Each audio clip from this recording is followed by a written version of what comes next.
दीदी, आप या अपनी माँ से मिलने आई है, उनसे मिलिए और अपने काम से मतलब रखिए। बेवजह मेरे काम में बढ़ाने की ज़रूरत नहीं है। आखिर बर्दाश्त की भी हद होती है। जब देखो मुझे समझाती रहती है।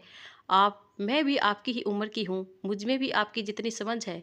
मुझे मेरे काम में दखल अंदाजी बिल्कुल पसंद नहीं है। संतोष ने मुंह तोड़कर जवाब दिया। उसकी बात सुनकर आरती चुप हो रह गई। आखिर बोलती भी क्या? भाभी तो सीधी बात नहीं करती थी। उसने भाई अजीत की तरफ देखा, इस उम्मीद के साथ कि भाई तो कुछ कहेगा, लेकिन वो तो नज़रें झुकाए चुपचाप अपनी पत्नी की बातें सुन रहा था और एक साइड में बैठा था। उसकी नज़रें तभी अपनी माँ सरोज से टकराई। सरोज की नज़रों से उसकी तरफ देख रही थी। आखिर बोल भी तो क्या बोले, रहना तो बेटी बहू के साथ ही था। आरती बेइज्जती का घूंट पीकर रह गई। आखिर जानती थी कि अगर वह कुछ बोलेगी तो बाद में भाभी माँ का जीना दुर्भर कर देगी। आज 1 साल बाद आरती अपने मायके आई थी, पर मायके में इतना कुछ बदल चुका था, यह उसे सोच से बाहर निकल था। जिस घर में कभी माँ पापा की चलती थी, आज वहाँ भाभी संतोष का सिक्का चलता है। आखिर भाई इतना चुप कैसे हो गया? वह तो माँ के खिलाफ कुछ सुन भी नहीं सकता था। उसका इस तरह से स्वागत होगा, इसका अंदाजा उसे बिल्कुल भी नहीं था। मालूम है कि किसी इंसान के जाने के बाद बदलाव होता है, पर पापा के जाने के बाद ऐसा क्या हुआ जो घर का माहौल इतना ज़्यादा बदल गया? पापा के सामने तो संतोष कुछ कह नहीं पाती थी, पर अब इतनी हिम्मत कहाँ से आ गई?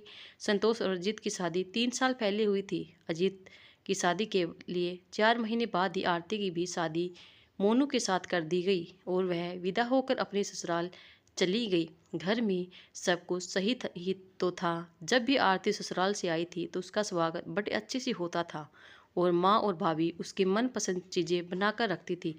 पापा शाम को आते समय उसके लिए आइसक्रीम लेकर आते थे और समोसे लेकर आते थे। जानते थे कि मौसम कोई भी हो, आरती को आइसक्रीम और समोसे बहुत पसंद है। और सिर्फ ऐसा ही नहीं कि सिर्फ बेटी के लिए लेकर आए थे, साथ में बहू के लिए भी उसकी पसंद की चीज़ ज़रूर लेकर आते थे।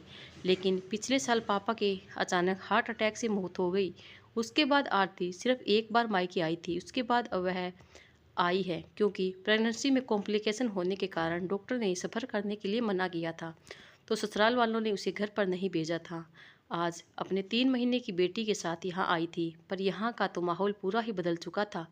कल से देख रही थी, माँ चुप हो चुकी थी, अब ज़्यादा कुछ बोलती नहीं थी। सूट भी कितने घिसे चुके थे, उन्हीं को पहनने जा रही थी। माँ कभी बिना प्रेस के कपड़े नहीं पहनती थी, उनके कपड़े इतने घिसे हुए भी कभी नहीं होते थे। पर आज उन्होंने इस तरह का सूट में देखकर वह बिल्कुल दंग रह गई। जब उसे रहा नहीं गया तो ज़बरदस्ती माँ के लिए सूट निकालने के लिए उनकी अलमारी खोली तो देखकर दंग रह गई। जो अलमारी माँ के सूटों से भरी होती थी, उस अलमारी में बस कुछ घिसे पिटे सूट ही रखे हुए थे। यह देखकर आरती ने कहा, माँ आपके सारे सूट कहाँ गए? बेटा, तेरे पापा के जाने के बाद मन नहीं करता, वह सूट मैं पहनती ही नहीं, इसलिए मैंने वह सारे सूट लेन देन में निकाल दिए।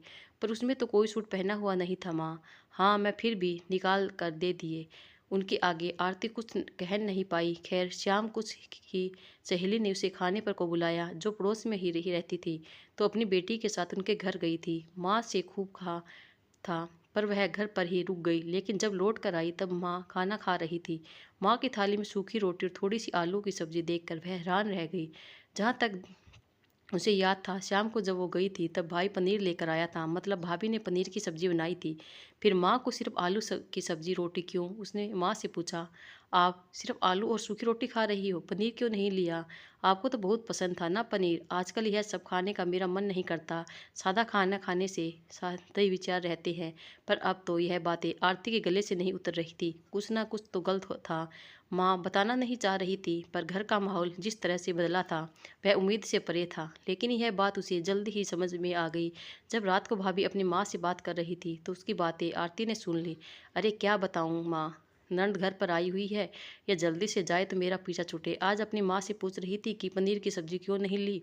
अरे मैं दूंगी तो लेगी ना, भला विधवा औरत को ऐसे खाने की क्या जरूरत है? सुनकर आरती का दिमाग खराब हो गया। मतलब पापा के जाते ही माँ का अस्तित्व खत्म हो गया। जरूर सूटों के लिए भी भाभी ने कुछ ना कुछ सुनाया होगा, तभी माँ ऐसे घिसे पिटे सूट पहनती है। उसने सोचा कि जाकर भाभी को जवाब दूँ, पर वह चुप रह गई। भाभी अपनी मनमानी करती थी, पर भाई कुछ नहीं बोलना नहीं, कितनी गलत बात थी वह। आरती ने रात को माँ से बात की। माँ, आप कुछ बोलती क्यों नहीं हो? दादी भी तो विधवा थी, लेकिन आपने तो कभी उनके साथ ऐसा नहीं किया। अगर कहता तो आप उसे लड़ जाती थी, पर आज आपको क्या हो गया? उल्टा आप गलत को बर्दाश्त कर रही है। आखिर क्यों डरती हो आप? बेटा, रहना तो मुझे अपने बेटे बहू के साथ ही है ना। बेवजह ही झगड़ा मोल लूँगी तो वो लोग मुझे छोड़कर चले जाएंगे। फिर भला मैं क्या अकेली कैसे रहूँगी? माँ ने लंबी हाँ भरते हुए कहा। पर माँ, भाभी इतनी मनमानी कर रही है, भाई चुपचाप क्यों सह रहा है?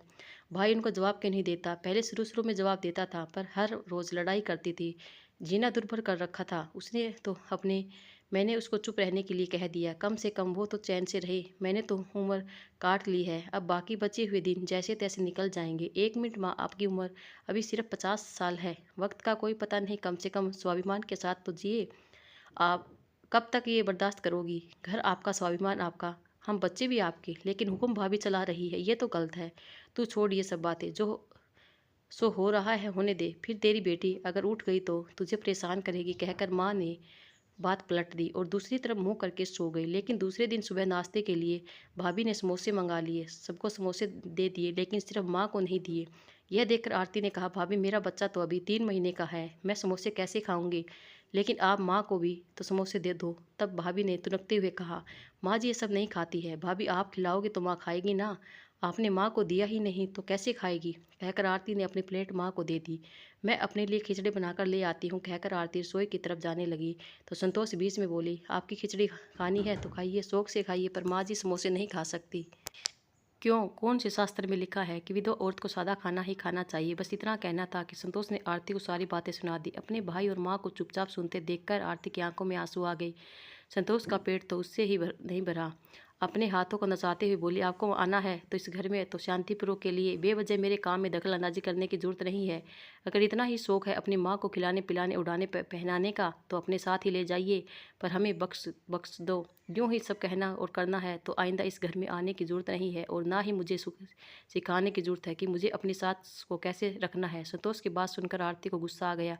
वह अपनी बेटी को माँ की गोद से लेते हुए बोली, ठीक है भाभी, जा रही हूँ। पापा के साथ साथ इस घर के लोगों का स्वाभिमान भी खत्म हो चुका है। मुझे नहीं पता था कि पापा के साथ मेरा भी रिश्ता खत्म हो गया। आरती, कहाँ जा रही हो? अचानक सरोज ने कहा। यह सुनकर संतोष बोली, जाती है तो जाने दीजिए, मायके आकर कोई एहसान नहीं करती है ये। आपको उसे रोकने की कोई ज़रूरत नहीं है। आप जाइए अपने कमरे में। चुप कर बहू, बहुत ज़्यादा बोल रही हो तुम। होती कौन हो मुझ पर चिल्लाने वाली? चुपचाप बर्दाश्त करती हूँ तो इसका मतलब यह नहीं कि मुझे बोलना नहीं आता। मैं अपने घर में शांतिपूर्वक रखने के लिए चुप रहती हूँ।